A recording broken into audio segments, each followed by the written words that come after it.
I worked for Dr. Sara Edge before she left last month for her new position studying epigenetics at Charles University in the Czech Republic.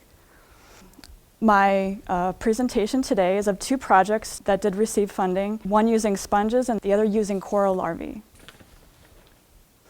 Corals and sponges are among the major phyla inhabiting the hard-bottom substrate of Florida's shallow reefs. As benthic species, corals and sponges are under the influence of changes in their environment, making them sensitive to environmental stress. Larval coral, before they settle, are also sensitive to environmental factors, both at the surface and in the water column.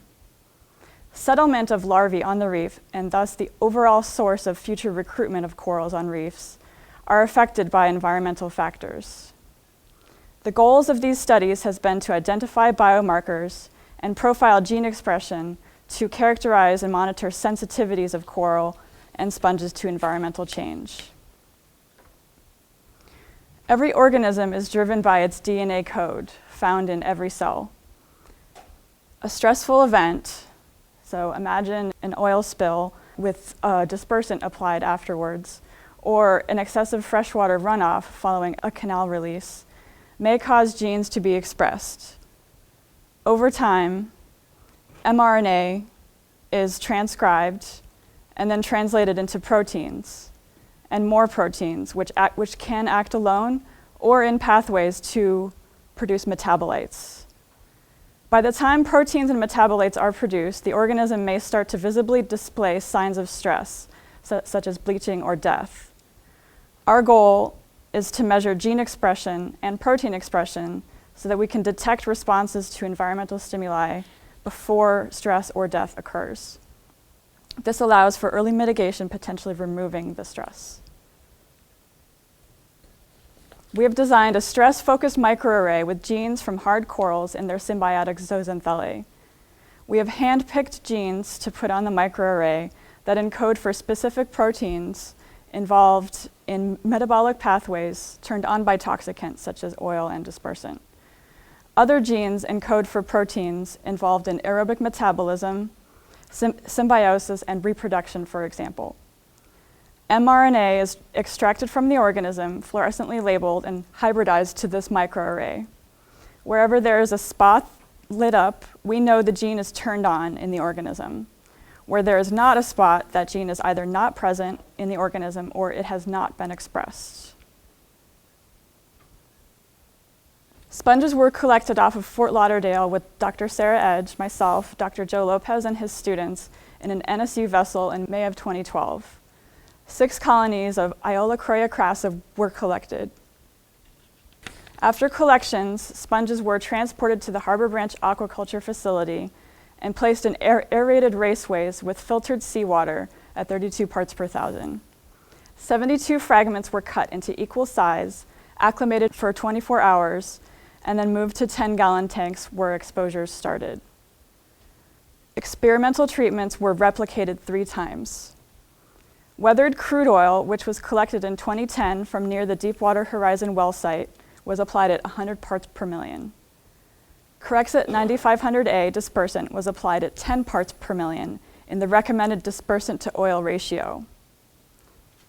Sponges were exposed to these experimental conditions for 40 hours and then preserved and frozen for future molecular analyses.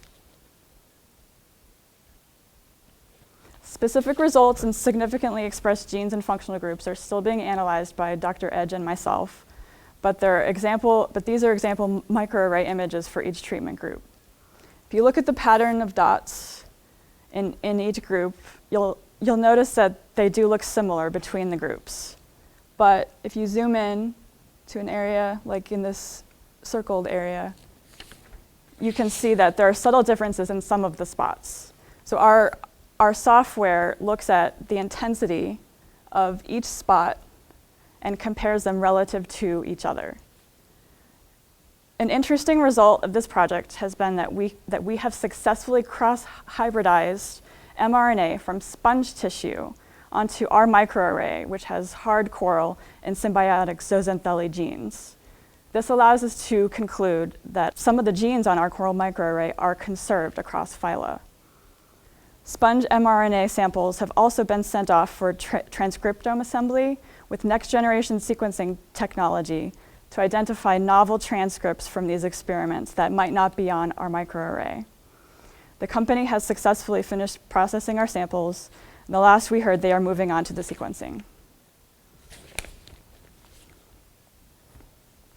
Coral larvae were collected in 2006 and maintained in facilities at the University of Miami. Larvae were collected from 3 different colonies of Parietes asteroides on Little Grecian Reef in Key Largo. Batches of 250 larvae were exposed to 1 of 3 treatment conditions. Controls were at 35 parts per thousand, which is full-strength seawater, and 2 low salinity treatments were maintained at 30 and 25 parts per thousand. Different containers were used for each treatment and for each sample. And each batch of 250 larvae was considered 1 sample. Larvae were exposed for 24 hours and then preserved and frozen at -80 degrees Celsius until future molecular analyses. And they've been sitting in our freezer ever since until this license plate funding has enabled us to analyze them. We were successfully able to extract good quality RNA from these samples for the microarray analyses and also for transcriptome sequencing. Graduate student and HBOI summer intern Anna Gonzalez analyzed these results for her summer project and master's thesis at NSU. Based on the microarray results, she found that these functional groups were differentially expressed at the low salinities. I want to point out that these functional groups that are up and down regulated at 25 parts per thousand are expressed in other studies with adult corals also exposed to low salinities. Oxidative stress, cytoskeletal organization, and these other upregulated groups are basically the cells doing damage control, trying to repair themselves. We are also currently developing methods to see whether results with mRNA seen on the microarray correspond to protein expression. Sometimes not all mRNA gets expressed into a protein. We have successfully developed methods to extract proteins from different species of coral, including larvae. Now that we have set up a lab to work with proteins, we are optimizing methods. We are probing with antibodies to see whether specific proteins are present, such as heat shock protein 70, which is a chaperone helping other proteins stay folded properly during stress conditions, and manganese superoxide dismutase, which plays an antioxidant role. Both of these proteins are encoded by genes found on the microarray. We're also developing qPCR as another method for verifying gene expression results from the microarray. qPCR, or real-time PCR, will amplify genes of interest and allow you to see their relative amplification as it occurs. Notice how some of the curves take longer than others to amplify. This means that there are more transcripts present in this sample relative to this one. In summary, we've found that our coral microarray is an applicable diagnostic tool for sponges. Salinity affects gene expression in coral larvae. We are still analyzing results with an expected completion of these projects in June and December. Some broader impacts of these projects include the further development of rapid diagnostic tools for resource managers, and undergraduate and graduate student training.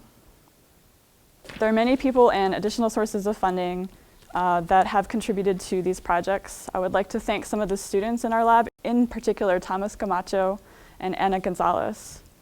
Ben Mason at the University of Miami collected and exposed coral larvae, and the coral microarray was developed with funds from FIO. Doctors Voss, Pomponi, and Lopez provided technical advice. Thank you.